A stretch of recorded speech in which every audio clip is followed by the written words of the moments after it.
옛날 아주 먼 옛날에 호랑이가 담배를 피우고 산천초목이 사람의 말을 알아듣던 시절의 이야기입니다.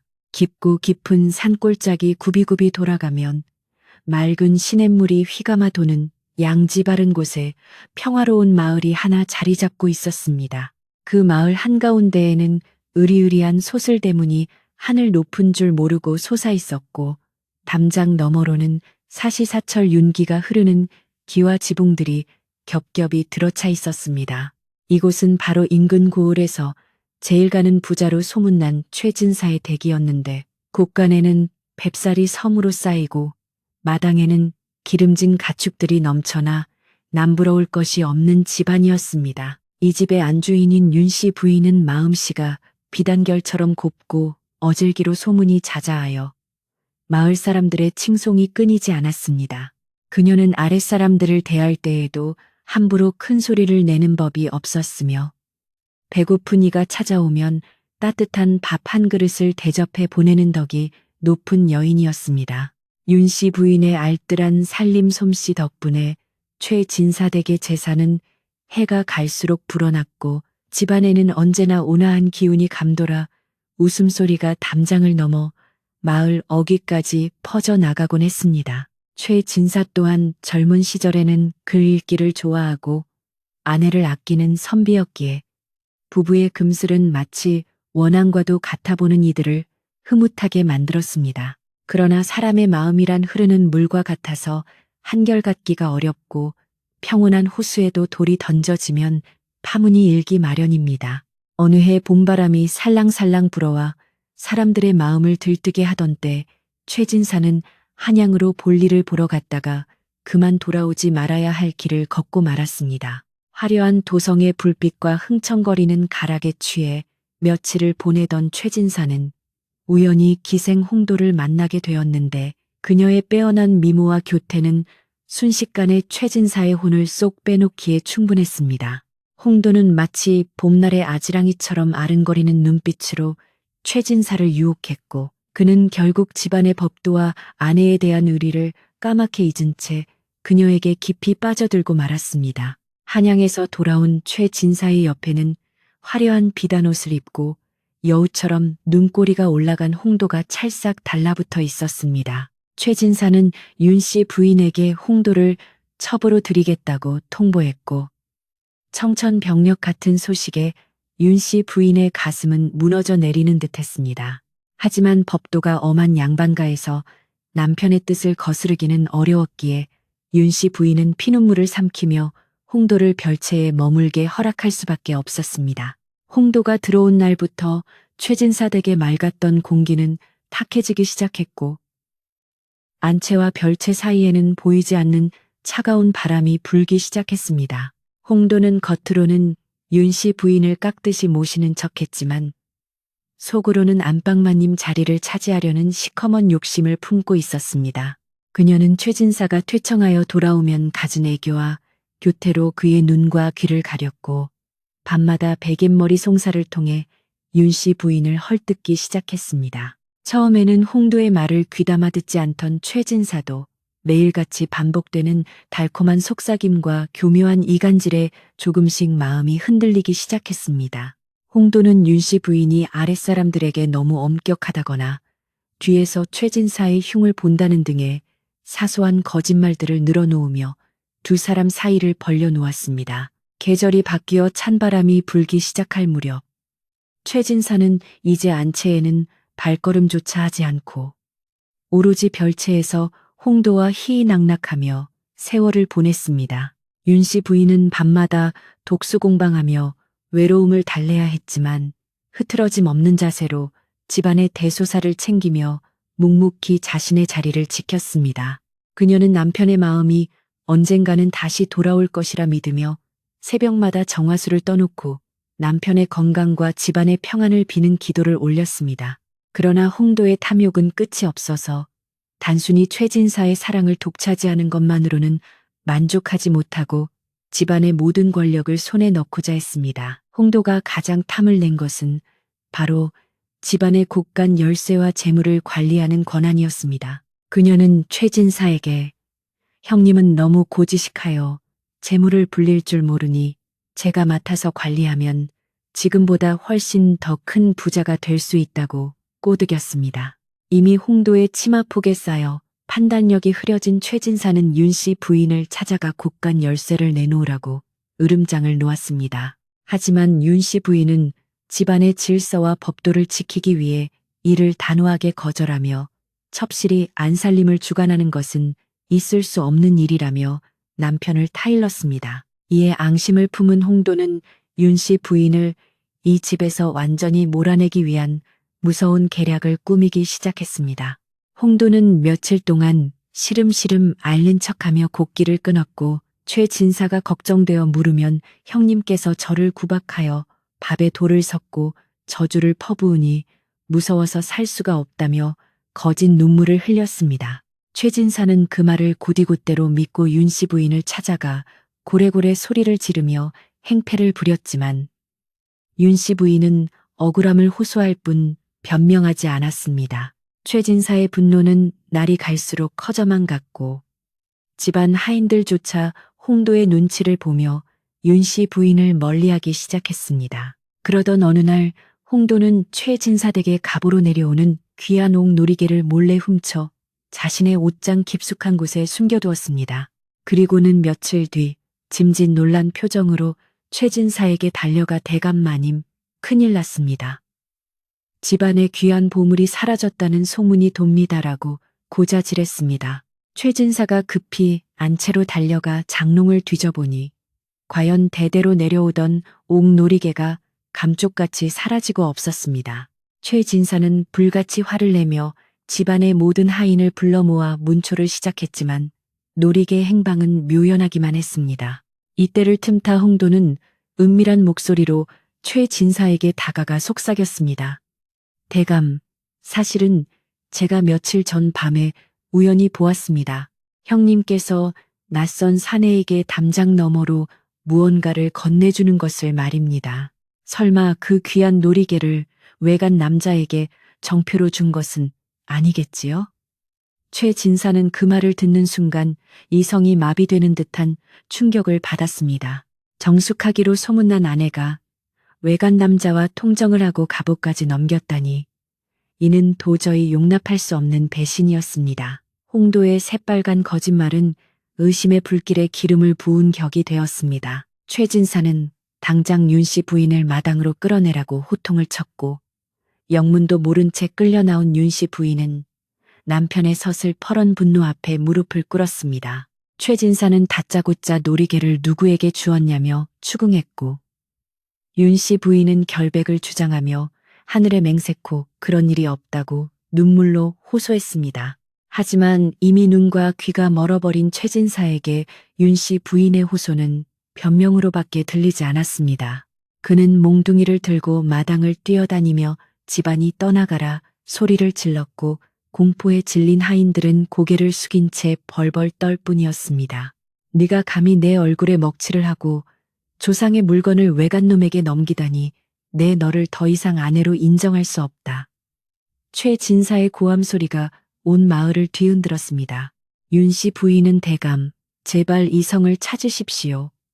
이는 모함입니다. 제가 어찌 그런 짓을 하겠습니까?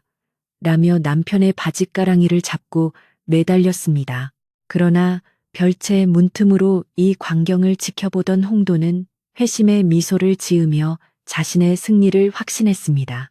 그녀는 미리 매수해둔 하인 하나를 시켜 마님께서 밤중에 수상한 자와 만나는 것을 저도 보았습니다라고 거짓 증언을 하도록 만들었습니다. 하인의 거짓 증언까지 더해지자 최진사의 분노는 극에 달하여 더 이상 돌이킬 수 없는 지경에 이르렀습니다. 그는 윤씨 부인에게 당장 이 집에서 나가라며 소리쳤고 갓 지은 밥도 먹지 못한 채 얇은 무명옷 한 벌만 걸친 윤씨 부인을 대문 밖으로 내치라고 명했습니다. 밖에는 며칠째 내린 눈이 무릎까지 쌓여 있었고 살을 애는 듯한 칼바람이 쌩쌩 불어오는 엄동설안의 밤이었습니다. 윤씨 부인은 억울하고 원통하여 가슴을 쳤지만 광기에 사로잡힌 남편을 말릴 방법은 어디에도 없었습니다. 결국 윤씨 부인은 신발도 제대로 신지 못한 채 차가운 눈밭 위로 내동댕이 쳐졌습니다. 굳게 닫힌 대문 뒤에서는 최진사의 거친 숨소리와 홍도의 간사한 웃음소리가 희미하게 들려왔습니다. 윤씨 부인은 닫힌 대문을 두드리며 한 번만 문을 열어달라고, 진실을 밝혀달라고 애원했지만 대문은 야속하게도 꿈적하지 않았습니다. 하얀 눈 위에는 윤씨 부인이 흘린 붉은 피눈물이 뚝뚝 떨어져 얼룩졌고 마을의 개들이 멀리서 구슬프게 짖어대며 비극적인 밤을 알렸습니다. 몸을 가누기 힘들 정도로 매서운 바람이 윤씨 부인의 얇은 옷깃을 파고들었고 그녀의 손발은 금세 감각을 잃고 얼어붙기 시작했습니다. 평생을 바쳐 일구어온 가정과 믿었던 남편에게 버림받은 충격은 육체의 고통보다 더 끔찍하게 그녀의 심장을 난도질했습니다.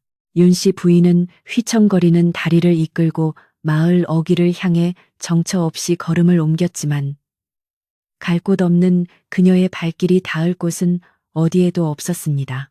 익숙했던 마을 풍경조차 눈보라에 가려 낯설고 무섭게만 느껴지는 밤이었습니다. 윤씨 부인은 눈물이 얼어붙은 뺨을 감싸 쥐고 혹시라도 남편이 마음을 돌려 자신을 부르지 않을까 자꾸만 뒤를 돌아보았습니다. 하지만 보이는 것은 캄캄한 어둠과 흩날리는 눈발뿐이었고 들리는 것은 매서운 바람 소리뿐이었습니다. 저 멀리 으리으리한 기와집의 불빛은 점점 작아져 갔고 따뜻했던 안방의 온기는 이제 전생의 기억처럼 아득하게만 느껴질 뿐이었습니다. 그녀는 자신이 도대체 무슨 죄를 지어서 이런 천벌을 받는지 하늘을 원망하며 비틀거렸습니다. 마을을 벗어나 산길로 접어들자 눈은 더욱 깊어졌고 굶주린 짐승들의 울음소리가 산골짜기를 울렸습니다. 윤씨 부인은 두려움과 추위에 떨며 한 걸음 한 걸음을 힘겹게 떼어놓았지만 이미 기력이 다한 몸은 말을 듣지 않았습니다. 그녀는 눈 덮인 바위 아래 웅크리고 앉아 흐릿해지는 정신을 붙잡으려 애썼습니다. 이대로 죽는다면 자신의 억울함을 누가 풀어줄 것이며 엉망이 될 집안 꼴은 또 어찌할 것인가 하는 걱정이 꼬리를 물었습니다. 그때 저 멀리서 희미한 인기척이 들리는 듯 했습니다. 환청인가 싶어 귀를 기울여 보았지만 분명히 눈을 밟는 뽀드득거리는 소리가 점점 가까워지고 있었습니다. 윤씨 부인은 마지막 남은 힘을 짜내어 누구 없소. 사람 살려주시오라고 가냘픈 목소리로 외쳤습니다. 그러나 목소리는 바람에 흩어져 버렸고 그녀의 눈꺼풀은 천근만근 무거워져만 갔습니다. 의식이 가물가물해지는 와중에도 그녀는 뱃속 깊은 곳에서 끓어오르는 억울함에 차가운 눈밭을 손톱으로 긁어댔습니다. 최진사 댁의 안방에서는 홍도가 승리의 미소를 지으며 따뜻한 아랫목을 차지하고 앉아 있었습니다. 그녀는 쫓겨난 윤씨 부인이 얼어 죽든 굶어 죽든 상관없다는 듯 비단 이불을 덮고 누워 최진사에게 콧소리를 내며 아양을 떨었습니다. 최진사는 찜찜한 기분이 들었지만 홍도의 아양에 넘어가 술잔을 기울이며 애써 죄책감을 털어내려 했습니다. 집안의 주인이 바뀌었다는 사실을 아는지 모르는지 마당의 늙은 감나무 가지만이 거센 바람에 흔들리며 구슬픈 소리를 낼 뿐이었습니다. 밤이 깊어 삼경이 지날 무렵 산속에서 쓰러져 가던 윤씨 부인의 앞에는 기이한 그림자가 나타났습니다. 칠흑 같은 어둠 속에서도 은은한 광채를 내뿜는 듯한 누군가가 그녀에게 다가오고 있었던 것입니다. 윤씨 부인은 그것이 저승사자인지 아니면 산신령인지 분간할 수 없었지만 따뜻한 온기가 자신을 감싸는 것을 느끼며 깊은 잠 속으로 빠져들었습니다. 눈보라는 더욱 거세져 그녀가 걸어온 발자국마저 모두 지워버렸고 세상은 온통 하얀 침묵 속에 잠겨버렸습니다. 그렇게 윤씨 부인은 흔적도 없이 사라졌고 날이 밝자 마을 사람들은 수군거리기 시작했습니다. 최진사가 조강지처를 내쫓았다는 소문은 삽시간에 퍼져나갔고 사람들은 혀를 차며 최진사 댁의 앞날을 걱정했습니다. 하지만 홍도는 아랑곳하지 않고 곳간 열쇠를 허리춤에 차고 하인들을 호령하며 안주인 행세를 시작했습니다. 과연 쫓겨난 윤씨 부인의 운명은 어떻게 될 것이며 탐욕스러운 홍도와 어리석은 최진사에게는 어떤 일이 기다리고 있을까요? 눈을 떴을 때 윤씨 부인의 코 속으로 가장 먼저 스며든 것은 은은한 향냄새와 오래된 나무가 타는 구수한 냄새였습니다. 그녀는 자신이 죽어 저승에 온 것이라 생각하며 무거운 눈꺼풀을 힘겹게 들어 올렸지만 눈앞에 펼쳐진 것은 화려한 저승의 궁궐이 아니라 흙벽이 그대로 드러난 초라한 남자의 작은 방이었습니다. 머리맡에는 칠이 다 벗겨진 낡은 물그릇 하나가 놓여 있었고 문풍지 너머로는 산새들이 지저귀는 소리가 청아하게 들려왔습니다. 윤씨 부인은 자리에서 일어나려 했으나 온몸이 물먹은 솜처럼 무거워 꼼짝도 할 수 없었고 그저 멍하니 천장만 바라볼 뿐이었습니다. 그때 삐거덕거리는 소리와 함께 낡은 문이 열리더니 하얀 수염이 가슴까지 내려온 노스님이 들어와 인자한 미소로 그녀를 내려다보았습니다. 스님은 따뜻한 미음 한 그릇을 내밀며 산중의 거친 바람에 목숨이 위태로웠으나 다행히 부처님의 가피로 숨이 붙어 있었소라고 나직하게 말했습니다. 윤씨 부인은 뜨거운 눈물을 흘리며 자신의 기구한 사연을 털어놓으려 했지만 스님은 손을 들어 제지하며 이미 다 알고 있으니 굳이 입 밖으로 내어 상처를 덧낼 필요는 없다고 위로했습니다. 스님은 그녀가 쓰러져 있던 곳은 인적이 드문 곳이었으나 마침 불공을 들이러 산을 오르던 의문의 사내들이 그녀를 발견하여 이곳까지 업고 왔다고 설명해 주었습니다. 윤씨 부인은 목숨을 건진 것에 안도하면서도 돌아갈 곳이 없다는 막막함에 가슴이 미어지는 듯 했습니다. 그녀는 암자의 파순일이라도 하며 밥값을 하겠다고 간청했고 스님은 그녀의 뜻을 받아들여 암자에 머물도록 허락했습니다. 그날부터 윤씨 부인은 비단 치마 대신 거친 무명옷을 입고 고운 손에 흙을 묻히며 산 생활을 시작했습니다. 새벽같이 일어나 차가운 계곡물로 쌀을 씻고 산비탈을 오르내리며 감감을 구하는 고된 일상이었지만 그녀는 불경을 외우며 마음속의 원망과 미움을 씻어내려 애썼습니다. 그러던 어느 날 밤 거센 눈보라가 다시 몰아치던 밤에 암자 문 밖에 강보에 쌓인 갓난아이가 버려져 울고 있는 일이 벌어졌습니다. 누군가 아이를 키울 형편이 되지 않아 부처님의 자비에 기대어 놓고 간 것이 분명했습니다. 아이의 울음소리는 마치 어미를 잃은 윤씨 부인의 찢어지는 마음을 대변하는 듯 애처로웠고 윤씨 부인은 뛰쳐나가 아이를 품에 안았습니다. 차갑게 식어가는 아이의 몸을 자신의 체온으로 녹이며 윤씨 부인은 이 아이가 하늘이 자신에게 보내준 선물이라 생각했습니다. 그녀는 젖이 나오지 않아 미움을 쑤어 먹이며 지극정성으로 아이를 돌보았고 아이는 그녀를 어미로 알고 방긋방긋 웃으며 자라났습니다. 한편 산 아래 최진사의 집은 겉보기에는 여전히 화려했으나 속은 썩어 문드러지고 있었습니다. 윤씨 부인을 내쫓은 후 안방을 차지한 홍도는 이제 거리낄 것이 없다는 듯 사치의 극치를 달리기 시작했습니다. 그녀는 한양에서 가장 비싼 비단을 불러들여 철마다 옷을 해 입었고 밥상에는 산해진 미가 아니면 젓가락조차 되지 않았습니다. 홍도는 자신의 방을 금은 보화로 치장하고 밤마다 악공들을 불러들여 술판을 벌였으며 최진사는 홍도의 교태에 빠져 나라질도 집안일도 모두 뒷전으로 미루어 두었습니다. 최진사는 홍도가 웃으면 따라 웃고 홍도가 찡그리면 안절부절 못하며 마치 꼭두각시처럼 그녀의 손바닥 위에서 놀아났습니다. 곳간의 쌀은 물쓰듯 퍼내어져 홍도의 친정 식구들에게 흘러들어갔고 집안의 귀한 골동품들은 하나둘씩 장사꾼들의 손에 넘겨졌습니다. 집안 살림을 도맡아 하던 늙은 집사는 눈물을 머금고 최진사에게 간언을 올렸습니다. 날이 곳간이 비어가고 있습니다. 이대로 가다가는 이번 겨울을 나기도 힘들 것입니다. 그러나 최진사는 오히려 집사의 뺨을 후려치며 내 놈이 감히 안방마님의 살림 솜씨를 탓하느냐며 호통을 칠 뿐이었습니다. 홍도는 자신을 거스르는 하인들을 가차없이 내쫓았고 그 자리를 자신의 말만 잘 듣는 아첨꾼들로 채워 넣었습니다. 예전 윤 씨 부인이 있을 때의 질서 정연하고 예의 바르던 가풍은 온데간데 없이 사라졌고 집안 곳곳에서는 하인들의 잡담 소리와 노름하는 소리만이 들려왔습니다. 충직했던 하인들은 윤 씨 부인을 그리워하며 하나둘 짐을 싸서 떠나버렸고 남은 것은 눈치만 살피는 간사한 무리뿐이었습니다. 마을 사람들 사이에서는 최진사 댁의 지붕 위에 검은 먹구름이 끼었다는 흉흉한 소문이 돌기 시작했습니다. 마을 사람들은 우물가에 모여 수군거렸습니다.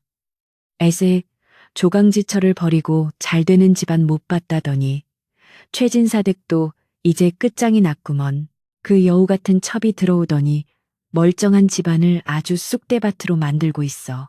사람들의 손가락질은 담장 너머로 전해졌지만 홍도는 아랑곳하지 않고 더욱더 기고만장하여 마을 사람들을 하대했습니다. 그녀는 자신이 마치 왕비라도 된 양 가마를 타고 마을을 휘젓고 다녔고 마주치는 사람들에게 고개를 숙이라 강요하며 위세를 떨었습니다. 이러한 소문을 듣고 참다 못한 마을의 훈장 어른이 지팡이를 짚고 최진사를 찾아왔습니다. 훈장 어른은 최진사의 돌아가신 부친과 막역한 사이였으며 최진사에게는 스승과도 같은 분이었습니다. 사랑방에 마주 앉은 훈장 어른은 헛기침을 하며 엄한 목소리로 말했습니다. 자네, 이 집안 돌아가는 꼴이 이게 뭔가? 기둥뿌리가 썩고 있는데 지붕에 금칠만 하고 있으니 곧 무너질 날이 머지않았네. 훈장 어른의 꾸짖음에 최진사는 얼굴이 불그락푸르락해지며 불쾌한 기색을 감추지 못했습니다. 최진사는 퉁명스럽게 대꾸했습니다. 어르신, 제 집안일은 제가 알아서 합니다. 남의 말만 듣고 와서 이래라 저래라 하시는 것은 너무 지나치십니다. 그러자 훈장 어른은 답답한 마음에 가슴을 치며 자네가 귀신에 홀려도 단단히 홀렸구먼. 윤씨 부인 같은 현모양처를 내쫓고 저런 요물을 들이다니 지하에 계신 자네 부친이 통곡하실 일일세 라고 호통을 쳤습니다. 그 순간 방문이 벌컥 열리더니 홍도가 들이닥쳤습니다. 그녀는 예의 범절이라고는 찾아볼 수 없는 태도로 훈장 어른을 노려보며 쏘아붙였습니다. 아니, 다 늙은 노인네가 남의 집에 와서 무슨 악담을 그리 퍼붓소? 밥 한 끼 얻어먹으러 왔으면 얌전히 있다 갈 것이지. 어디서 감히 주인 양반을 가르치려 드는 게요. 홍도의 막말에 훈장 어른은 기가 막혀 말문이 막혔습니다. 양반가에서 아녀자가 손님이 계신 사랑방에 함부로 들어오는 것도 있을 수 없는 일인데 하물며 마을의 어른에게 이런 모욕을 주다니 천부당 만부당한 일이었습니다. 최진사는 당황하여 홍도를 말리려 했으나 홍도는 멈추지 않고 하인들을 불러 훈장 어른을 끌어내라고 소리쳤습니다. 훈장 어른은 떨리는 손으로 지팡이를 집어들고 자리에서 일어났습니다. 내 다시는 이 더러운 문지방을 넘지 않겠네. 자네는 훗날 피눈물을 흘리며 후회하게 될 걸세. 훈장 어른이 떠난 뒤에도 홍도는 분이 풀리지 않은 듯 씩씩거렸고 최진사는 그런 홍도를 달래느라 비싼 놀이개를 사주겠다고 약속해야만 했습니다. 이 사건 이후로 마을의 점잖은 선비들은 모두 최진사 댁의 발길을 끊었고 집안에는 오직 아첨하는 베라먹을 놈들과 술 냄새만이 진동하게 되었습니다. 계절은 흘러 어느덧 해가 바뀌었습니다. 산속 암자의 윤씨 부인은 아이를 업고 밭을 갈며 묵묵히 세월을 견뎌내고 있었습니다. 아이는 무럭무럭 자라 걸음마를 떼었고 옹알이를 하며 윤씨 부인을 어머니라 불렀습니다. 비록 입은 옷은 남루하고 먹는 것은 거칠었지만 두 사람 사이에는 따뜻한 정이 흘러넘쳤습니다. 윤씨 부인은 아이에게 글을 가르치고 사람의 도리를 일러주며 비록 핏줄은 아니지만 누구보다 훌륭한 인재로 키우겠다고 다짐했습니다. 밤이면 호롱불 아래서 아이를 위해 기워 입힌 옷을 손질하며 그녀는 아이의 맑은 눈망울 속에서 희망을 보았습니다. 반면 최진사의 집은 날이 갈수록 기울어져만 갔습니다. 홍도는 재물이 줄어드는 것을 보며 불안해하기는커녕 더 많은 돈을 끌어오기 위해 소작인들을 쥐어짜기 시작했습니다. 소작료를 올리고 빚을 독촉하자 견디다 못한 소작인들이 야반도주하는 일이 빈번하게 일어났습니다. 논밭은 황폐해지고 가축들은 병들어 죽어나갔지만 최진사는 매일 술에 취해 현실을 도피하고 있었습니다. 그는 가끔 술이 깰 때면 윤 씨 부인이 차려주던 정갈한 밥상과 따뜻한 위로가 사무치게 그리웠지만 자존심 때문에 차마 입 밖으로 내지는 못했습니다. 홍도는 최진사가 잠든 사이 몰래 집안의 땅 문서를 빼돌리고 폐물을 챙기며 딴 주머니를 차기 시작했습니다. 그녀는 최진사가 망하면 언제든 도망갈 준비를 하고 있었던 것입니다. 집안의 기운이 다했다는 것을 동물적인 감각으로 알아챈 홍도는 더욱 교묘하게 최진사의 눈을 가렸습니다. 대감 요즘 흉년이라 수입이 줄어든 것뿐입니다. 제가 아는 고리대금 업자에게 돈을 좀 빌려 융통하면 금방 다시 불어날 것입니다. 최진사는 홍도의 말만 믿고 위험한 빚까지 지게 되었고 이는 파멸로 가는 지름길이었습니다. 어느 날 윤 씨 부인은 산나물을 캐러 갔다가 우연히 마을 소식을 전해 듣게 되었습니다. 나무꾼들이 쉬면서 나누는 대화 속에 최진사 댁이 곧 망할 것이라는 이야기가 들려왔습니다. 윤 씨 부인의 가슴 한구석이 욱신거렸습니다. 자신을 내쫓은 매정한 남편이었지만 한때는 사랑했던 사람이었고 평생을 일궈온 집안이 무너진다는 소식에 마음이 편치 않았습니다. 그녀는 암자로 돌아와 부처님 앞에 엎드려 남편이 제발 정신을 차리게 해달라고, 집안이 완전히 망하기 전에 깨닫게 해달라고 간절히 기도했습니다. 하지만 하늘은 최진사에게 시련을 주어 그를 깨우치려 하시는지 최진사의 몸에 원인 모를 병이 찾아왔습니다. 술과 방탕한 생활로 몸이 축나기도 했거니와 마음속 깊은 곳에 쌓인 죄책감과 불안이 병이 되어 터져 나온 것이었습니다. 최진사가 자리에 눕자 홍도의 태도는 눈에 띄게 차가워졌습니다. 그녀는 약을 다리는 척하면서 몰래 하인들을 시켜 돈이 될 만한 세간살이를 하나둘씩 밖으로 빼돌리기 시작했습니다. 병석에 누운 최진사가 물 한 모금 달라고 해도 들은 채만 채하며 거울만 들여다보았습니다. 최진사는 열에 들떠 헛소리를 하며 윤 씨 부인의 이름을 불렀습니다. 부인, 내가 잘못했소. 나 좀 살려주시오. 그 소리를 들은 홍도는 표독스럽게 눈을 치뜨며 쏘아붙였습니다. 아직도 그 쫓겨난 년 타령입니까? 아주 정이 뚝 떨어지는군요. 죽으려면 곱게 죽지 왜 사람을 귀찮게 합니까? 최진사는 그제야 홍도의 본색을 알아차렸지만 이미 몸은 병들어 손가락 하나 까딱할 힘이 없었고 주위에는 자신의 편이 아무도 남아있지 않았습니다. 후회의 눈물이 베개를 적셨지만 엎질러진 물을 다시 담을 수는 없었습니다. 한편 윤 씨 부인이 키우는 아이는 총명하기가 이를 데 없어 하나를 가르치면 열을 깨우쳤습니다. 스님은 아이의 비범함을 알아보고 틈틈이 무예와 학문을 가르쳤는데 아이는 스펀지가 물을 빨아들이듯 모든 것을 흡수했습니다. 아이는 자라면서 윤 씨 부인에게 자주 물었습니다. 어머니, 아버님은 어떤 분이셨습니까? 윤 씨 부인은 차마 아이에게 네가 주워온 아이라는 말을 할 수 없어. 네 아버님은 훌륭한 분이셨단다. 지금은 멀리 계시지만 언젠가는 꼭 만나게 될 게다라고 둘러대곤 했습니다. 아이는 그 말을 믿고 언젠가 만날 아버지를 위해 더욱 학문에 매진했습니다. 암자의 겨울은 유난히 춥고 길었지만 윤 씨 부인과 아이의 방에는 사랑의 온기가 가득했습니다. 반대로 최진사의 거대한 기와집은 백감이 없어 냉골이 되었고 찬바람이 숭숭 뚫린 문틈으로 들어와 병든 최진사를 괴롭혔습니다. 화려했던 등불은 꺼지고 쥐들이 천장을 뛰어다니는 소리만이 정막을 깼습니다. 한때 마을의 자랑이었던 부잣집은 이제 흉가처럼 변해가고 있었고 사람들은 그 집 앞을 지날 때마다 침을 뱉으며 지나갔습니다.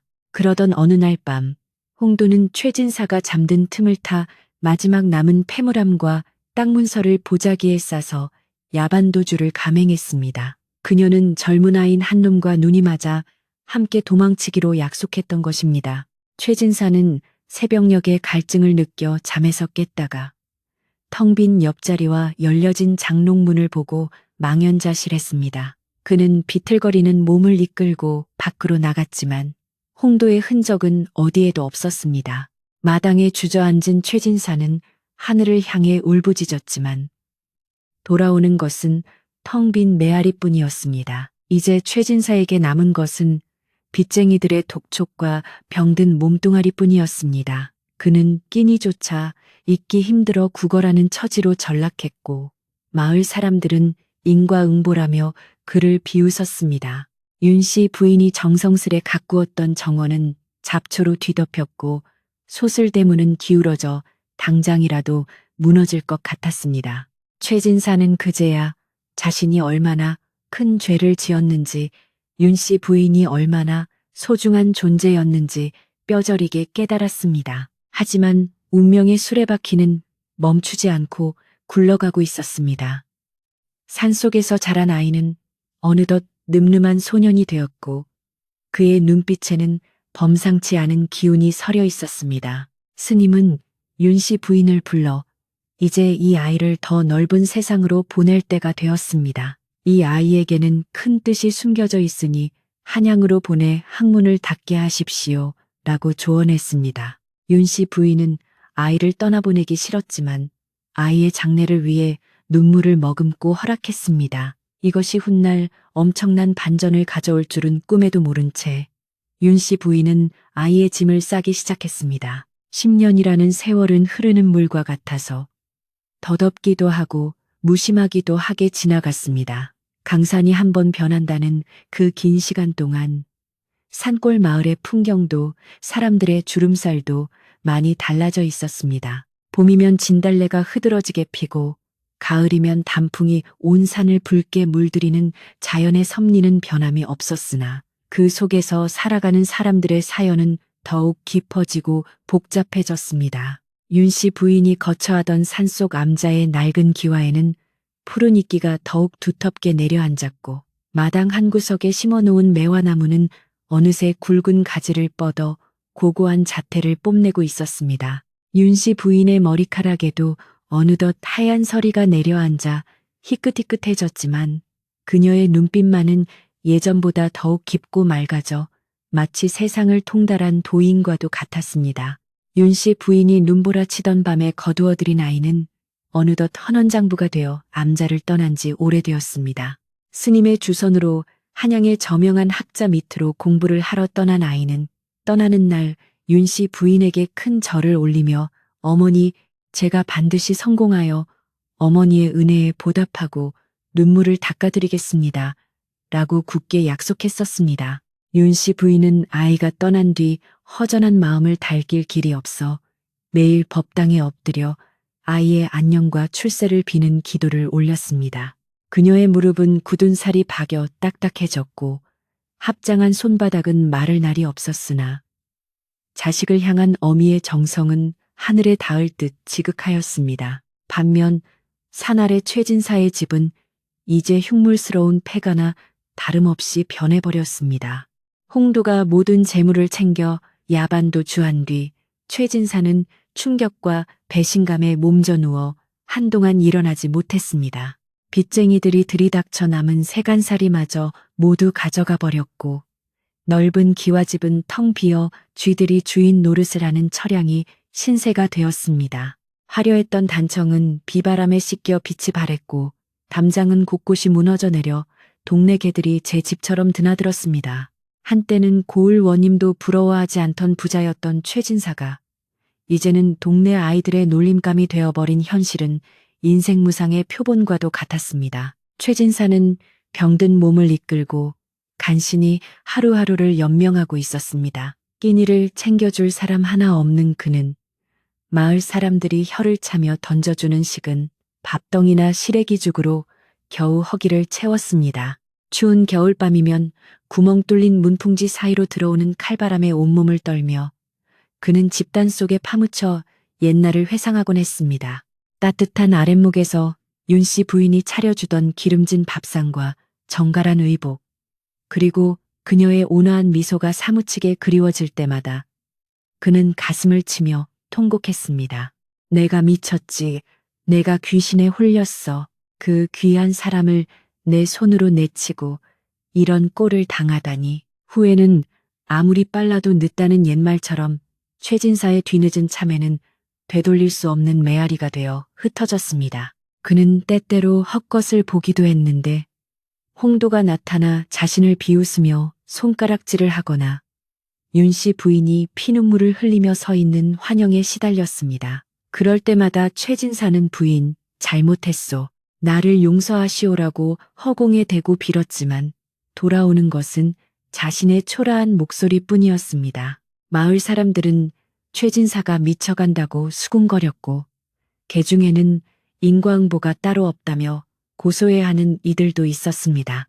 하지만 대부분의 노인들은 한때 위세 등등하던 양반의 몰락을 보며 인생의 허무함을 느끼곤 했습니다. 그러던 어느 날 조용하던 산골 마을이 발칵 뒤집힐 만한 엄청난 소식이 날아들었습니다. 한양에서 내려온 관리가 고을 관아에 당도하여 방을 붙였는데 그 내용인즉슨 금상여하께서 미행으로 민정을 살피시던 중 이 고을을 지나가게 되었으니 백성들은 예를 갖추어 맞이할 준비를 하라는 것이었습니다. 임금님이 직접 이 누추한 산골 마을까지 행차하신다는 소식은 순식간에 퍼져나가 밭을 갈던 농부도 물을 웻던 아낙네도 모두 하던 일을 멈추고 웅성거렸습니다. 평생 임금님의 용안은커녕 한양 땅도 밟아보지 못한 촌부들에게 이는 천지개벽과도 같은 사건이었습니다. 마을 촌장은 동네 장정들을 모두 불러 모아 길을 닫고 마을 어귀를 청소하느라 정신이 없었습니다. 여보게들, 돌뿌리 하나라도 있어서는 안 되네. 임금님 지나가시는 길에 먼지가 날려서도 안 되니 물을 뿌리고 빗자루질을 하게. 촌장의 불호령에 마을 전체가 부산하게 움직였고 집집마다 묵은 때를 벗겨내고 새끼줄을 꼬아 금줄을 치는 등 잔치 분위기가 무르익었습니다. 사람들은 모여앉아 임금님이 왜 하필 이런 첩첩산중까지 오시는지 저마다의 추측을 내놓느라 바빴습니다. 아마도 전설 속의 약초를 구하러 오시는 게 아닐까? 아니야. 훌륭한 인재가 이 고을에 숨어 산다는 소문을 듣고 오시는 걸 거야. 이 소식은 다 쓰러져가는 최진사의 집에도 전해졌습니다. 지나가던 이웃이 담장 너머로 최진사 양반, 들었소? 임금님이 우리 마을에 오신다네. 살다 보니 별일이 다 있어. 라고 툭 던진 말이 최진사의 귀에 들어갔습니다. 병석에 누워 죽을 날만 기다리던 최진사의 눈에도 순간 생기가 돌았습니다. 비록 몰락한 양반이지만 평생 글을 읽고 벼슬을 꿈꾸었던 그에게 임금님을 뵙는다는 것은 죽기 전에 꼭 한번 이루고 싶은 소원과도 같았습니다. 그는 비틀거리는 몸을 일으켜 낡은 갓을 찾아 쓰고 해진 도포 자락을 여미며 밖으로 나갈 채비를 했습니다. 내 비록 죄인이나 임금님의 용안을 뵙고 죽는다면 여한이 없겠다. 최진사는 지팡이의 의지에 한 걸음 한 걸음을 힘겹게 떼어 놓았습니다.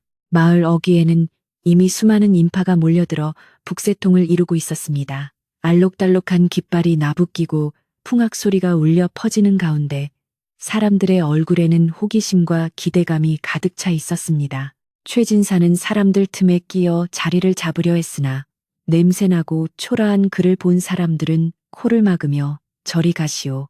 재수 없게시리 하며 그를 밀쳐냈습니다. 최진사는 굴욕감을 느꼈지만 꾹 참고 구석진 곳에 쭈그리고 앉아 하염없이 길 끝을 바라보았습니다. 그 시각 산속 암자에 있던 윤씨 부인에게도 스님이 다가와 말을 건넸습니다. 보살님, 산 아래 마을이 임금님 행차로 떠들썩하다 합니다. 우리도 내려가서 그 귀한 구경을 한번 하는 것이 어떻겠습니까? 윤씨 부인은 고개를 저으며 속세의 일에 마음을 두고 싶지 않습니다. 저는 그저 이곳에서 불공이나 드리겠습니다라고 정중히 거절했습니다. 하지만 스님은 평소와 달리 강권하며 아닙니다. 이번 행차는 보살님과도 깊은 연이 있을지 모르니 속는 셈치고 저와 함께 내려가 보시지요. 라고 의미심장한 미소를 지었습니다. 윤 씨 부인은 스님의 태도가 의아했으나 평소 존경하던 스님의 말씀이라 거역하지 못하고 따라 나섰습니다. 윤 씨 부인은 10년 만에 처음으로 산을 내려와 마을로 향했습니다. 익숙하면서도 낯선 고향 마을의 풍경이 눈에 들어오자 지난날의 아픈 기억들이 주마등처럼 스쳐 지나갔습니다. 자신이 쫓겨났던 그 눈 덮인 길, 피눈물을 흘리며 뒤돌아보았던 그 언덕길을 다시 밟으니 가슴이 먹먹해져 왔습니다. 그녀는 혹시라도 아는 사람을 만날까봐 목도리로 얼굴을 반쯤 가리고 스님의 뒤를 조용히 따랐습니다. 마을 어귀에 도착하자 엄청난 인파에 놀랐지만 스님은 사람들을 해치고 가장 앞줄, 즉 임금님의 가마가 잘 보이는 명당 자리로 윤 씨 부인을 안내했습니다. 사람들은 노스님과 품이 있어 보이는 노부인이 나타나자 길을 비켜주었습니다. 윤 씨 부인의 옷차림은 비록 남루한 승복이었으나 그 자태에서 풍겨나오는 고고한 기품은 숨길 수 없었기에 아무도 함부로 대하지 못했습니다. 그녀가 자리를 잡고 얼마 지나지 않아 멀리서 웅장한 나팔 소리가 울려 퍼지며 주상 전하 납시오 하는 우렁찬 외침이 들려왔습니다. 군중들은 일제히 숨을 죽이고 땅에 엎드려 머리를 조아렸고 최진사 또한 떨리는 몸을 웅크리고 바닥에 납작 엎드렸습니다. 드디어 화려한 어가 행렬이 모습을 드러냈습니다. 황금색 용이 수놓아진 깃발이 앞서고 위풍당당한 호위무사들이 그 뒤를 따랐습니다. 말발굽 소리가 지축을 울리고 형형색색의 관복을 입은 신하들이 줄지어 들어오는 광경은 그야말로 장관이었습니다. 마을 사람들은 감히 고개를 들 생각도 못하고 벌벌 떨며 이 위대한 광경을 소리로만 느끼고 있었습니다. 행렬의 중앙에는 금으로 장식된 거대한 가마가 위엄있게 자리 잡고 있었고 가마 주변에는 궁녀들이 비단 부채를 들고 따르고 있었습니다. 행렬이 마을 중앙에 이르렀을 때 갑자기 가마가 멈춰 섰습니다. 사람들의 긴장감은 극에 달했고 사방은 쥐 죽은 듯 고요해졌습니다. 무슨 일인가? 왜 멈추신 거지? 사람들의 마음속에 불안과 의문이 피어오를 때 가마를 호위하던 내관이 큰 소리로 외쳤습니다. 전하께서 이곳에서 잠시 쉬어가고자 하시니 고을의 촌장과 유지들은 앞으로 나오라. 촌장은 혼비백산하여 앞으로 기어나갔고 땅에 머리를 대시며 성은이 망극하다고 외쳤습니다. 최진사는 엎드린 채 곁눈질로 가마 쪽을 훔쳐보았습니다. 가마의 문이 열리고 그 안에서 눈부시게 화려한 골룡포를 입은 젊은 임금이 천천히 걸어 나왔습니다. 임금의 얼굴은 옥처럼 희고 이목구비가 뚜렷하여 범접할 수 없는 귀티가 흘렀습니다. 그런데 최진사는 임금의 얼굴을 보는 순간 왠지 모를 기시감을 느꼈습니다.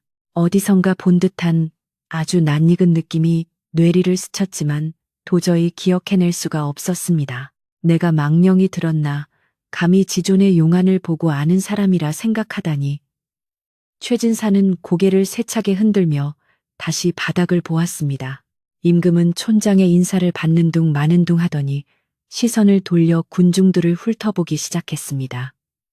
마치 누군가를 애타게 찾는 듯한 그 눈빛은 간절하고도 뜨거웠습니다. 임금의 시선이 머무는 곳마다 백성들은 감격하여 눈물을 흘리거나 더 깊이 고개를 숙였습니다. 그러다 임금의 시선이 한 곳에 딱 멈추었습니다. 바로 노스님과 윤 씨 부인이 서 있는 그 자리였습니다. 임금의 눈가가 파르르 떨리더니 이내 그 굳게 담은 입술이 열리며 믿을 수 없는 말이 흘러나왔습니다. 어머니, 임금의 입에서 나온 그 한마디는 천둥소리보다 더 크게 좌중을 강타했습니다. 사람들은 자신의 귀를 의심했습니다. 임금님이 어머니라니? 대비마마는 궁궐에 계시지 않은가? 모두가 어리둥절해하는 사이 임금은 채통도 잊은 채 성큼성큼 윤 씨 부인을 향해 걸어왔습니다. 윤 씨 부인은 갑작스러운 상황에 놀라 뒷걸음질 쳤지만 임금은 어느새 그녀의 앞에 당도하여 덥석 그녀의 거친 두 손을 잡았습니다. 어머니 소자 이제야 왔습니다. 10년 전 약속을 지키러 왔습니다. 윤 씨 부인은 눈앞에 임금을 멍하니 바라보다가 그 눈매와 목소리에서 10년 전 떠나보낸 자신의 아들, 아니 자신이 주워 기른 그 아이의 모습을 찾아냈습니다. 헌원장부로 자란 아이가 바로 이 나라의 임금이라니. 윤 씨 부인은 다리에 힘이 풀려 그 자리에 주저앉을 뻔했습니다. 아니, 네가 어찌? 윤 씨 부인의 목소리는 떨려서 제대로 나오지 않았습니다. 임금은 무릎을 꿇고 윤 씨 부인의 눈높이를 맞추며 눈물을 글썽였습니다. 그 눈보라치던 밤, 죽어가던 저를 살려주시고 키워주신 은혜, 한시도 잊은 적이 없습니다. 이 광경을 지켜보던 마을 사람들은 경악을 금치 못했습니다. 윤 씨 부인이 산속에서 키우던 그 아이가 임금님이었다니. 쑥덕거리는 소리가 파도처럼 퍼져나갔고 그 중에서도 가장 큰 충격을 받은 사람은 바로 최진사였습니다. 그는 넋이 나간 표정으로 입을 벌린 채 눈앞에서 벌어지는 믿기 힘든 현실을 바라보고 있었습니다. 자신이 내쫓은 아내가 왕의 어머니가 되어 돌아오다니 이것은 꿈이어야만 했습니다. 그러나 차가운 땅바닥의 냉기는 이것이 피할 수 없는 현실임을 뼈저리게 알려주고 있었습니다. 임금은 윤 씨 부인을 부축하여 일으켜 세우고는 군중들을 향해 위험 있는 목소리로 선포했습니다. 들으라, 이분은 짐이 가장 어렵고 힘들 때 생명을 구해주신, 짐에게는 낳아주신 어머니나 다름없는 분이시다. 오늘 짐이 이곳에 온 것은 이분을 모셔가기 위함이니 모두 이분에게 예를 갖추라. 임금의 명령이 떨어지자마자 촌장을 비롯한 모든 관원과 백성들이 일제히 윤 씨 부인을 향해 큰 절을 올렸습니다. 천세 천세 천천세 함성이 메아리치며 산천을 울렸습니다. 윤 씨 부인은 꿈만 같은 상황에 어쩔 줄 몰라 하며 눈물만 흘렸습니다. 지난 10수년간 겪었던 모진 고생과 서러움이 눈 녹듯 사라지는 순간이었습니다. 하지만 그녀의 시선은 화려한 가마나 높은 벼슬아치들이 아닌 군중 구석에 초라하게 엎드려 있는 한 노인에게로 향했습니다. 바로 전 남편 최진사였습니다. 그의 떨리는 어깨를 보는 윤 씨 부인의 눈에는 복잡 미묘한 감정이 서려 있었습니다. 과연 왕의 어머니가 된 윤 씨 부인은 자신을 버린 남편을 어떻게 대할 것인가? 모든 이들의 이목이 집중되는 순간이었습니다. 하지만 이야기는 여기서 끝이 아니었습니다. 임금의 곁을 지키던 호위 대장이 앞으로 나서며 또 다른 충격적인 사실을 고했습니다. 전하, 분부하신 죄인을 잡아왔습니다. 포승줄에 묶여 끌려온 사람은 다름 아닌 도망갔던 홍도였습니다. 그녀는 산발을 하고 꾀재재한 몰골로 병졸들에게 끌려와 임금과 윤 씨 부인 앞에 무릎 꿇려졌습니다. 홍도는 고개를 들고 주위를 둘러보다가 윤 씨 부인을 발견하고는 사색이 되어 벌벌 떨기 시작했습니다. 이제 모든 악연의 고리가 한자리에 모였고 심판의 시간이 다가오고 있었습니다. 마을 어귀에 모인 수많은 사람들의 시선이 일제히 한 곳으로 쏠렸습니다. 숨소리조차 들리지 않을 만큼 팽팽한 긴장감이 감돌았고 늦가을의 차가운 바람만이 깃발을 흔들며 스산한 소리를 낼 뿐이었습니다.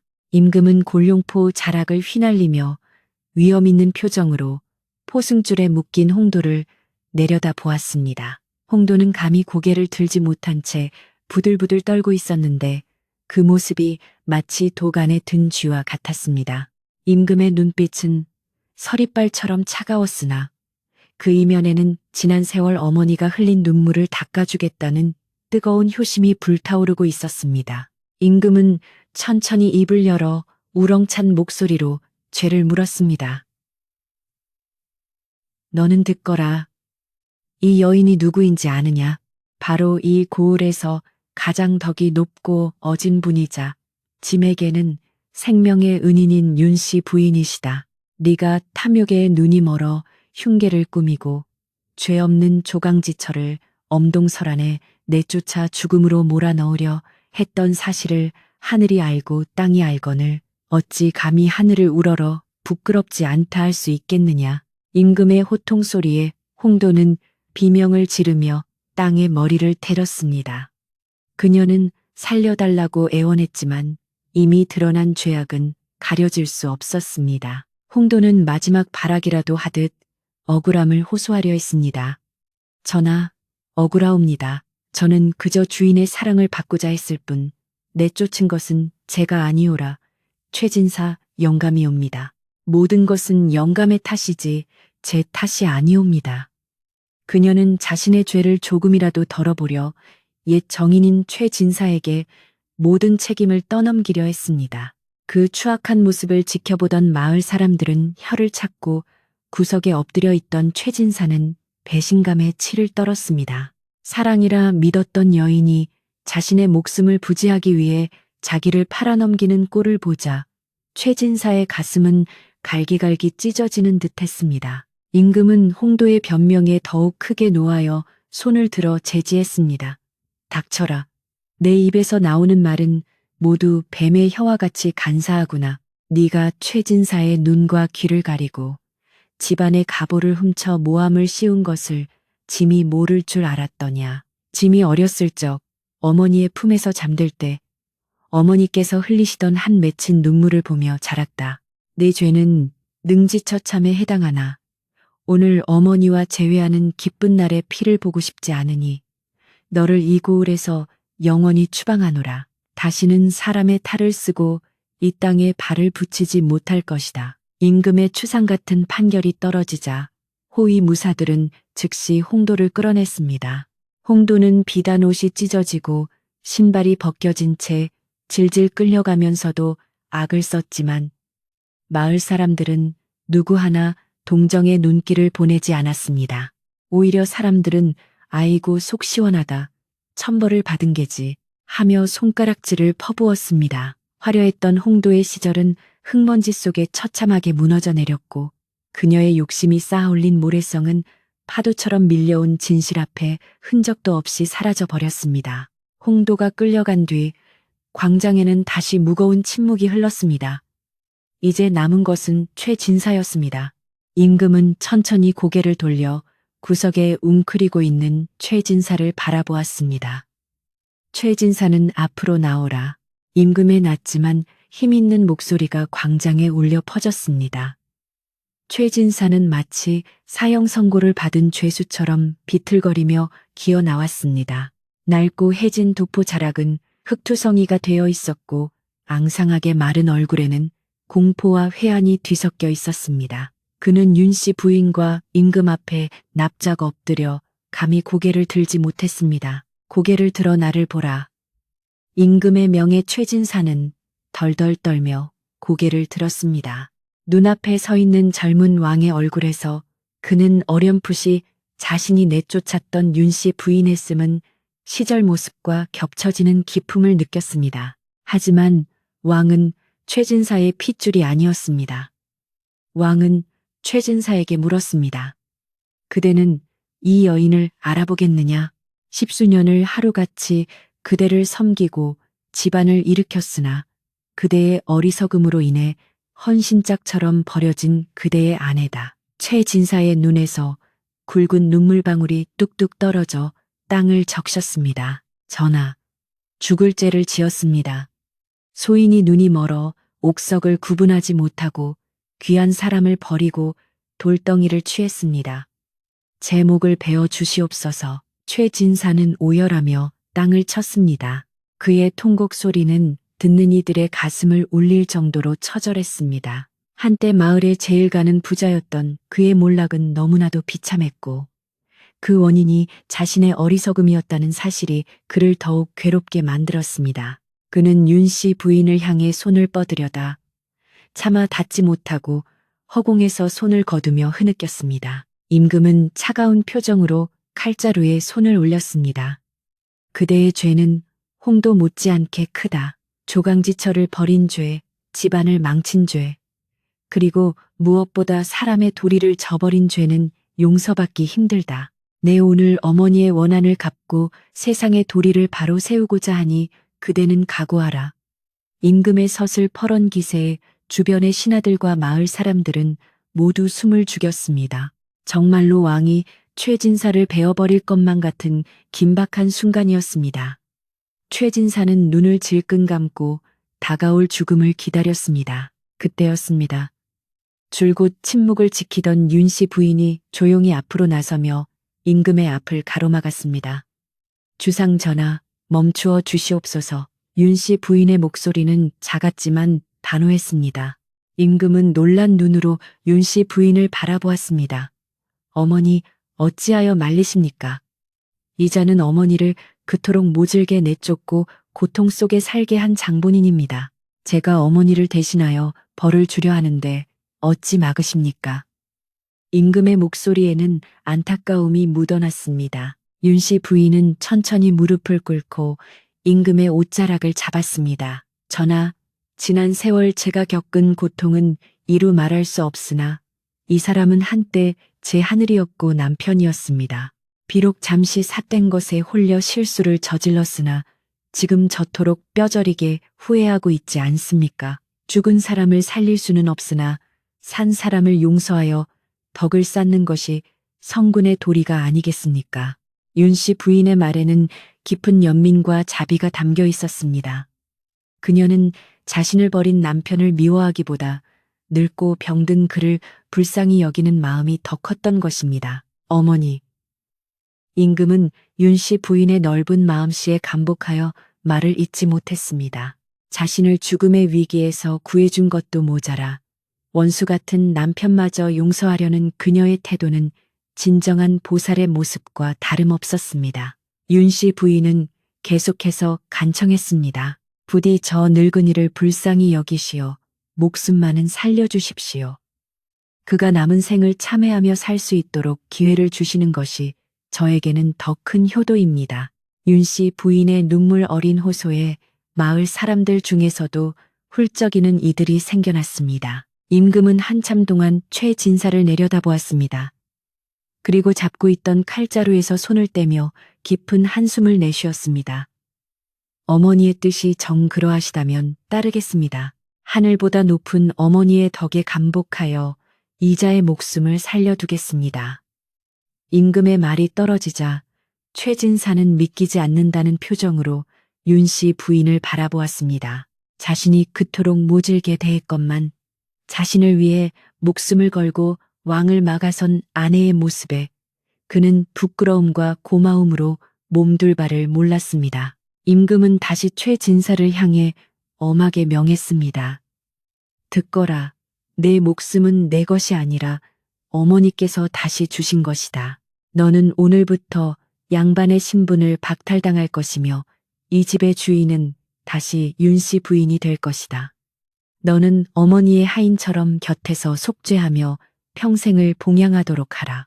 만약 어머니의 눈에서 다시 눈물이 나게 한다면 그때는 국법으로 다스릴 것이다. 이것은 죽음보다 더 큰 은혜이자 동시에 평생 짊어져야 할 무거운 멍에였습니다. 최진사는 바닥에 머리를 토시며 맹세했습니다. 성은이 망극하옵니다. 내 남은 목숨을 다 바쳐 부인을 모시겠습니다. 상황이 정리되자 팽팽했던 긴장감이 풀리고 마을에는 안도의 한숨이 퍼져나갔습니다. 임금은 윤 씨 부인의 손을 잡고 부드러운 목소리로 말했습니다. 어머니, 이제 모든 원한이 풀리셨습니까? 이제 편안한 마음으로 저와 함께 궁으로 가시지요. 제가 세상에서 가장 좋은 음식과 비단으로 어머니를 모시겠습니다. 그러나 윤 씨 부인은 고개를 가로저으며 온화한 미소를 지었습니다.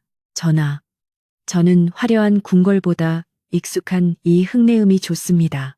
제게는 돌아와야 할 집이 있고 돌봐야 할 낡은 세간들이 있습니다. 윤 씨 부인은 궁궐로 가는 대신 자신의 옛집, 지금은 폐가가 되어버린 최진사의 집으로 돌아가겠다고 했습니다.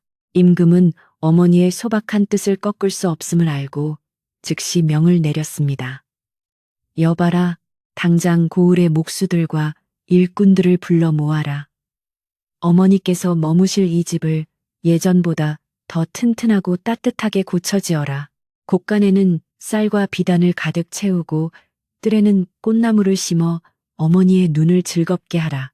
임금의 불호령에 고을 전체가 다시 분주해졌습니다. 임금은 또한 마을 사람들을 위해 큰 잔치를 베풀었습니다. 오늘 어머니를 다시 찾은 기쁜 날이니 이 고을의 모든 백성에게 술과 고기를 내리고 사흘 밤낮으로 잔치를 벌이라. 임금의 하사품이 풀리자 흉흉했던 마을 분위기는 순식간에 축제 분위기로 바뀌었습니다. 마을회관 마당에는 거대한 가마솥이 걸리고 구수한 고깃국 냄새가 진동했습니다. 풍물패가 진과 꽹과리를 울리며 흥을 돋우었고 남녀노소 할 것 없이 모두 덩실덩실 춤을 추었습니다. 최진사에 다 허물어져 가던 집에도 활기가 돌기 시작했습니다. 수십 명의 목수가 달라붙어 무너진 담장을 쌓고 구멍난 지붕을 이었습니다. 썩은 기둥은 뽑히고 튼튼한 새 나무가 세워졌으며 잡초 무성하던 마당은 말끔하게 정리되었습니다. 윤씨 부인은 마루에 앉아 이 모든 광경을 지켜보며 감회에 젖었습니다. 10수년 전 쫓겨날 때는 상상도 못했던 일이 눈앞에서 벌어지고 있었습니다. 그녀의 곁에는 최진사가 죄인처럼 고개를 숙이고 서서 윤씨 부인이 필요한 것이 없는지 연신 살피고 있었습니다. 해질 무렵이 되자 집은 어느 정도 예전의 모습을 되찾았습니다. 훈장 어른을 비롯한 마을의 원로들이 찾아와 윤씨 부인에게 할애를 올렸습니다. 부인, 정말 고생 많으셨습니다. 하늘이 부인의 덕을 잊지 않고 이렇게 복을 내리시는군요. 훈장 어른은 눈시울을 붉히며 윤씨 부인의 손을 잡았습니다. 윤씨 부인은 모두가 부처님의 가피이고 이웃들의 염려 덕분입니다라며 겸손해했습니다.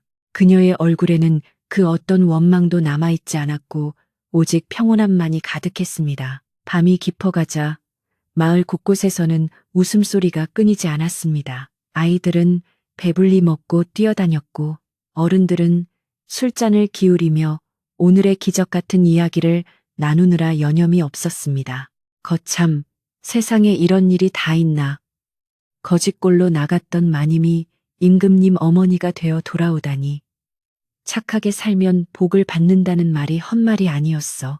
사람들의 이야기 속에서 윤씨 부인은 전설이 되어가고 있었습니다. 임금은 그날 밤 윤씨 부인의 무릎을 베고 누웠습니다. 비록 궁궐의 비단요는 아니었지만 어린 시절 맡았던 어머니의 흙냄새와 살레음이 그 어떤 향료보다 향기롭게 느껴졌습니다. 윤씨 부인은 임금의 머리를 쓰다듬으며 자장가를 불러주었습니다. 잘 자라 우리 아가, 앞마당의 찔레꽃처럼 씩씩하게, 뒷산의 소나무처럼 푸르게. 임금은 나라실의 고단함을 잊고 어머니의 품에서 깊은 잠에 빠져들었습니다. 방문 밖 마루 끝에는 최진사가 무릎을 꿇고 앉아 밤새도록 문을 지켰습니다. 그것은 그가 할 수 있는 유일한 속죄였습니다. 다음 날 아침 임금은 궁으로 돌아갈 채비를 했습니다. 어머니, 국사가 바빠 오래 머물지 못하고 떠나는 불효를 용서하십시오. 하지만 마음만은 언제나 어머니 곁에 있을 것입니다. 임금은 윤씨 부인에게 절을 올리고 고을 원님에게 신신당부했습니다.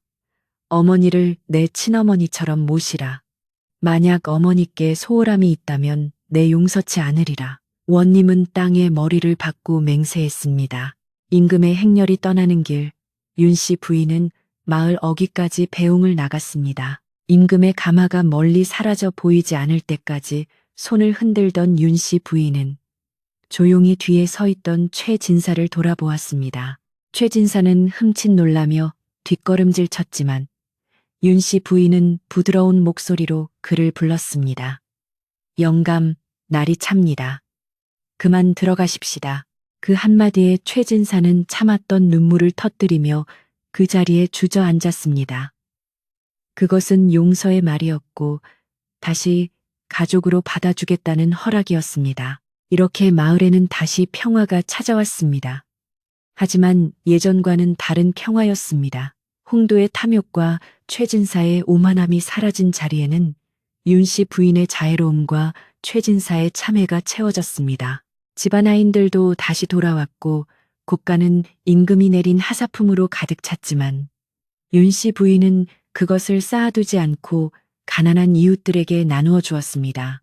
그녀는 진정한 부자가 무엇인지, 진정한 귀함이 무엇인지를 몸소 보여주었습니다. 어느 맑은 날, 윤 씨 부인은 마루에 앉아 바느질을 하고 있었고, 최진사는 마당에서 장작을 패고 있었습니다. 영감, 허리도 안 좋으신데 쉬엄쉬엄 하세요. 윤 씨 부인이 걱정스레 말하자 최진사는 땀을 닦으며 환하게 웃었습니다. 아니요, 부인. 내 평생 놀고 먹으며 지은 죄를 씻으려면 이 정도는 아무것도 아니요. 두 사람 사이에는 예전의 주종 관계가 아닌 서로를 위하고 아끼는 노부부의 정이 새록새록 싹트고 있었습니다. 임금님의 행차로 한바탕 폭풍이 몰아치고 간 마을에는 다시금 고요가 찾아왔습니다.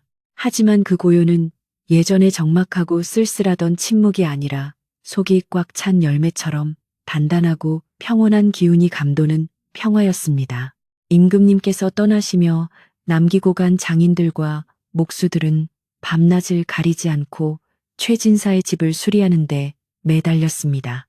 무너진 담장은 반듯하게 다시 세워졌고 구멍 났던 지붕에는 윤기가 흐르는 새 기와가 얹어졌으며 잡초가 무성하던 마당은 하얀 흙이 깔려 눈이 부실 정도로 정갈해졌습니다. 뚝딱거리는 망치 소리와 쓱싹거리는 톱질 소리가 마을의 아침을 깨우는 알람이 되었고 그 소리는 듣는 이들에게 희망의 노래처럼 들려왔습니다. 집을 고치는 과정에서 가장 눈길을 끈 것은 다름 아닌 최진사의 변화였습니다. 예전 같으면 뒷짐을 지고 서서 일꾼들에게 호통이나 치고 있었을 그가 이제는 걷어붙인 소매 사이로 흐르는 땀을 닦으며 직접 지게를 지고 흙을 날랐습니다. 목수들이 대감 마님, 이러시면 아니 되옵니다. 저희가 할 테니 들어가 쉬십시오. 라고 만류해도 최진사는 고개를 저으며 내 집을 내가 고치는데 어찌 가만히 있겠는가. 그리고 나는 더 이상 대감이 아니네. 그저 죄 많은 늙은이라 불러주게. 라고 말하며 묵묵히 일손을 거들었습니다. 그의 얼굴은 검게 그을리고 손에는 굳은 살이 박였지만 그 눈빛만은 어느 때보다 맑고 편안해 보였습니다. 윤 씨 부인은 그런 남편을 바라보며 말없이 새참을 준비했습니다. 그녀는 임금이 하사한 귀한 식재료들을 아끼지 않고 사용하여 일꾼들과 마을 사람들을 대접했습니다. 고소한 참기름 냄새와 구수한 된장국 냄새가 담장을 넘어온 마을에 퍼지자 사람들은 하나둘씩 최진사 댁 마당으로 모여들었습니다. 예전에는 근처에 얼씬도 하지 않던 사람들이 이제는 제 집 드나들듯 찾아와 일손을 보태고 음식을 나누어 먹었습니다. 윤 씨 부인은 찾아오는 이 누구에게나 따뜻한 밥 한 그릇을 대접하며 지난날의 앙금을 털어내고 이웃 간의 정을 다시 쌓아갔습니다. 그녀의 덕망은 마을 사람들의 마음속에 깊이 뿌리내려 사람들은 그녀를 마을의 어머니라 부르며 존경에 마지 않았습니다. 공사가 마무리될 무렵 집은 예전의 화려함과는 다른 기품 있는 모습으로 재탄생했습니다. 불필요한 장식은 과감히 없애고 실용적이면서도 단아한 멋을 살린 한옥은 윤 씨 부인의 성품을 그대로 닮아 있었습니다. 안채 마루에 앉으면 멀리 산새가 한눈에 들어왔고 사랑채 창문을 열면 대나무 숲에 청량한 바람이 불어왔습니다. 윤 씨 부인과 최진사가 새 집에 입택하던 날 마을 사람들은 누가 먼저랄 것도 없이 국수와 떡을 해와서 잔치를 벌였습니다. 임금님의 어머니가 사는 집이라 하여 위화감이 들 법도 했건만 윤 씨 부인의 겸손함 덕분에 그 집은 마을 사람들의 사랑방이자 안식처가 되었습니다. 최진사는 이제 완전히 다른 사람이 되어 하루를 시작했습니다. 닭이 울기도 전인 새벽녘에 일어나 마당을 정갈하게 쓸고 윤 씨 부인이 세수할 물을 따뜻하게 데워 대령했습니다. 그는 윤 씨 부인에게 존댓말을 쓰며 깍듯이 모셨는데 이는 누가 시켜서가 아니라 스스로 우러나오는 존경과 참회의 표현이었습니다. 부인, 밤새 평안하셨습니까? 오늘은 날씨가 좋아 빨래하기에 좋겠습니다. 최진사의 공손한 인사에 윤 씨 부인은 쑥스러워하면서도 영감도 참 우리 사이에 무슨 격식을 그리 차리십니까? 편하게 하세요. 라고 대답하곤 했지만 최진사의 고집을 꺾을 수는 없었습니다. 그는 남은 생을 윤 씨 부인의 손발이 되어 사는 것이 자신의 유일한 속죄이자 행복이라 믿었습니다. 계절은 흘러 어느덧 찬바람이 물러가고 따스한 봄 기운이 대지에 스며들었습니다. 겨우내 움츠렸던 매화나무 가지에 꽃망울이 터지듯 최진사 부부의 삶에도 뒤늦은 봄이 찾아왔습니다. 윤 씨 부인은 텃밭에 상추와 고추 모종을 심었고 최진사는 걸음을 나르며 농사일을 도왔습니다. 두 노부부가 나란히 밭에 쪼그리고 앉아 흙을 만지는 모습은 마치 한 폭의 그림처럼 평화로워 보였습니다. 가끔 최진사가 서툰 호미질로 엉뚱한 풀을 뽑으면 윤 씨 부인이 웃으며 타박을 주기도 하고 그런 부인의 모습에 최진사도 따라 웃으며 집안에는 웃음꽃이 끊이지 않았습니다. 소문은 발없이 천리를 간다더니 윤 씨 부인과 최진사의 이야기는 인근 고을은 물론 한양에까지 퍼져나갔습니다. 사람들은 최진사의 개과천선을 칭송했고 윤 씨 부인의 넓은 아량에 감동했습니다.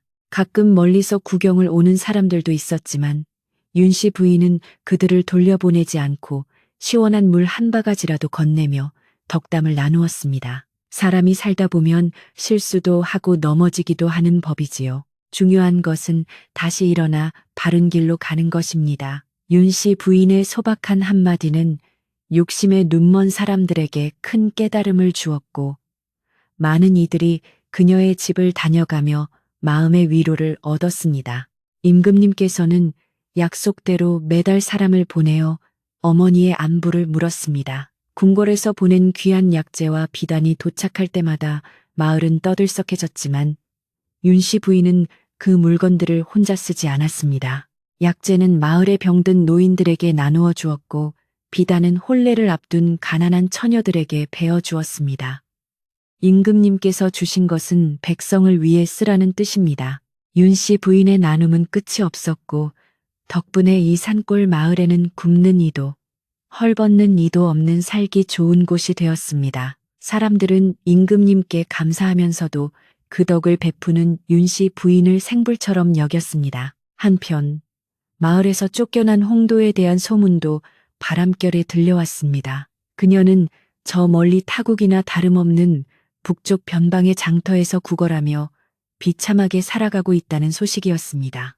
예전의 고운 얼굴은 고생에 찌들어 알아볼 수 없게 되었고 욕심 많던 성격 탓에 사람들에게 매질을 당하며 하루하루를 연명한다는 이야기였습니다. 최진사는 그 이야기를 듣고 잠시 씁쓸한 표정을 지었으나 이내 마음을 다잡았습니다. 그것은 인과응보의 당연한 결과였고 자신이 관여할 바가 아니었기 때문입니다. 그는 부질없는 과거에 연연하기보다 지금 곁에 있는 윤 씨 부인과의 시간에 더욱 집중하기로 했습니다. 비가 추적추적 내리는 날이면 최진사는 사랑방에서 옛 서책들을 꺼내 읽곤 했습니다. 젊은 시절 출세를 위해 읽었던 글들이 이제야 비로소 삶의 지혜로 다가왔습니다. 그는 붓을 들어 회심곡과 같은 글을 쓰며 마음을 닦았고 가끔은 마을 아이들을 불러 글을 가르쳐 주기도 했습니다. 얘들아, 재물보다 귀한 것은 사람의 마음이고 벼슬보다 높은 것은 사람의 도리란다. 훈장 어른이 된 최진사의 가르침은 아이들의 가슴에 깊이 새겨졌고 마을 사람들은 최진사를 진정한 어른으로 인정해 주기 시작했습니다. 어느 날 저녁 윤 씨 부인이 몸살기가 있어 자리에 눕자 최진사는 사색이 되어 안절부절 못했습니다. 그는 빗속을 뚫고 심리 길을 달려가 의원을 모셔왔고 밤새 물수건으로 부인의 열을 식히며 곁을 지켰습니다. 부인, 아프지 마시오. 내가 대신 아프면 좋겠소. 부인이 없으면 나는 하루도 살 수가 없소. 최진사가 눈물을 글썽이며 손을 잡자 잠결에 눈을 뜬 윤 씨 부인이 희미하게 미소 지었습니다. 영감, 걱정 마세요. 제가 영감을 두고 어디 가겠습니까? 우리 함께 늙어가기로 하지 않았습니까? 그날 밤 두 사람은 서로의 소중함을 다시 한번 뼈저리게 확인했습니다. 시간은 정직하게 흘러 윤 씨 부인과 최진사의 머리에는 하얀 눈이 소복하게 내려앉았습니다. 허리는 조금 굽고 걸음걸이는 느려졌지만 두 사람의 얼굴의 펜주름은 인생의 훈장처럼 아름다웠습니다. 그들은 함께 늙어간다는 것이 얼마나 큰 축복인지 깨달았습니다. 맛있는 음식이 있으면 서로의 숟가락에 얹어주고 좋은 풍경이 있으면 함께 바라보며 감탄하는 일상이 기적처럼 느껴졌습니다. 지난날의 아픔과 상처는 세월이라는 약을 바르고 굳어져 단단한 흉터가 되었지만 그 흉터조차도 이제는 추억의 일부가 되었습니다. 가을이 깊어 마당의 감나무에 붉은 홍시가 주렁주렁 매달린 어느 날 마을에서는 큰 잔치가 열렸습니다. 바로 윤씨 부인의 칠순 잔치였습니다. 임금님께서 친히 내려보낸 내관이 임금님의 친필 편지를 낭독했고 마을 사람들은 만수무강을 빌며 절을 올렸습니다. 윤씨 부인은 곱게 단장한 한복을 입고 마루 한가운데 앉아 찾아오는 손님들을 맞이했습니다. 최진사는 그 옆에서 하객들에게 술을 따르며 우리 부인 정말 곱지 않소? 천하일색이오 라며 팔불출처럼 자랑을 늘어놓아 좌중을 웃음바다로 만들었습니다. 행복이라는 것이 멀리 있는 것이 아님을 모두가 느끼는 하루였습니다. 잔치가 끝나고 손님들이 모두 돌아간 뒤 집안에는 다시 고즈넉한 정적이 찾아왔습니다. 보름달이 휘영청 밝게 떠올라 마당을 대낮처럼 비추었고 풀벌레 소리가 가을밤의 정취를 더해주었습니다. 윤씨 부인과 최진사는 마루에 나란히 걸터앉아 식은 차를 마시며 달을 올려다 보았습니다. 은은한 달빛이 두 노인의 주름진 얼굴을 부드럽게 감싸 안았습니다. 바람이 불 때마다 처마 끝에 달린 풍경이 댕그랑거리며 맑은 소리를 냈습니다. 최진사가 먼저 입을 열었습니다. 부인, 참으로 긴 세월이었소.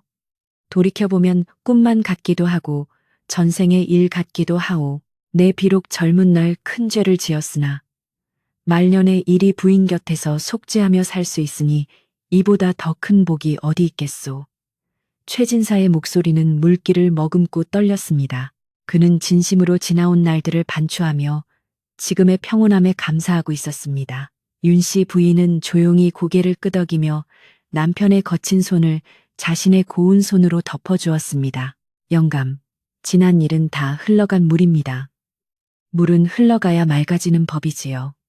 우리가 겪은 모진 풍파도 결국은 오늘의 이 평화를 위한 걸음이 아니었을까 합니다. 그저 남은 생은 아프지 말고 서로 의지하며 이렇게 달이나 보며 살면 족하지 않겠습니까? 윤씨 부인의 말에 최진사는 깊은 안도감을 느끼며 고개를 끄덕였습니다. 두 사람 사이에는 더 이상 설명이 필요 없는 깊은 신뢰와 사랑이 흐르고 있었습니다. 밤이 깊어지자 기온이 차가워졌습니다. 최진사는 방에 들어가 두툼한 소미불을 꺼내와 윤씨 부인의 어깨에 덮어주었습니다. 밤이 찹니다. 감기 드시겠소. 그만 들어가십시다. 윤씨 부인은 예, 영감도 어서 들어오세요. 하며 자리를 털고 일어났습니다. 두 노부부가 방으로 들어간 뒤 방문의 불빛이 은은하게 창호지 문을 물들였습니다. 밖에서는 가을 귀뚜라미가 자장가처럼 울어대고 마당의 늙은 감나무는 말없이 집을 지키고 서 있었습니다. 방 안에서는 도란도란 이야기 소리가 들리다가 이내 조용해졌습니다. 이윽고 등잔불이 꺼지고 세상 모든 근심 걱정을 내려놓은 두 사람의 고른 숨소리만이 밤 공기를 채웠습니다. 험한 폭풍우를 지나 마침내 칼을 내린 배처럼 최진사와 윤씨 부인의 삶은 그렇게 평온한 안식처에 머물렀습니다. 착한 사람은 복을 받고 죄를 뉘우친 자는 용서를 받는다는 옛 이야기의 진리가 이 산골 작은 기와집에서 완성되었습니다. 하늘의 별들도 두 사람의 잠을 방해하지 않으려는 듯 구름 뒤로 숨어들고 바람도 숨을 죽이고 지나가는 깊은 밤입니다. 멀리서 들려오는 개 짖는 소리마저 정겹게 들리는 이 평화로운 마을의 이야기는 오늘 밤 여러분의 꿈속에서도 따뜻한 온기로 남을 것입니다. 부디 편안한 밤 보내시고 좋은 꿈 꾸시기를 바랍니다.